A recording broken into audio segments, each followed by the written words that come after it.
Arestado na ang sinasabing leader ng numero 1 grupo ng karnaping sa Pilipinas.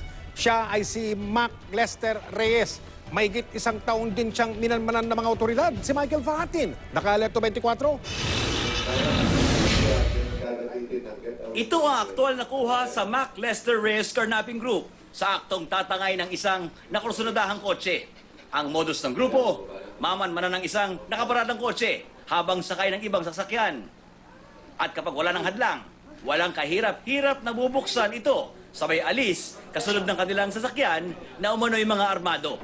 Itinatago muna daw ng ilang linggo ang mga nakaw na kotse pag hindi na mainit ang alarma at dinadala ito sa Visayas at Mindanao para pekein ang mga dokumento pati na bagong pintura.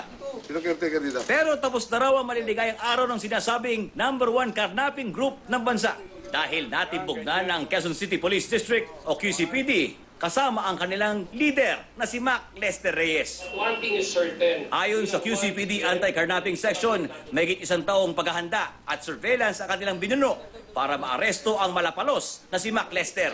Nahuli si Mac Lester kasama ang live-in partner nito na kanilang binuntutan mula sa pakikipagtransaksyon sa isang surplus shop sa Banawe, Quezon City.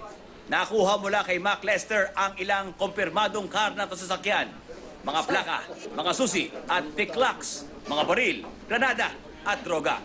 Kapansin-pansin din na ilan sa mga plakang na-recover ay higit sa 2 ang kopya. Meron na kami mga ilang impormasyon na nakuha at yun yung iimbestigahan at i-operate namin as soon as possible. Pinag-aaralan ngayon ng QCPD ang pagrekomenda ng mas mataas na parusa sa mga tindahang papapatunayang bumibili o nagbebenta ng mga chop-chop na piyesa ng sasakyan. Kung sana ito, ipalagay mong walang bail. Meron pa kaya mga ngarap? Palagay ko, pagdadalawang isip yun. Michael Fahatin, nakatutok, 24 oras.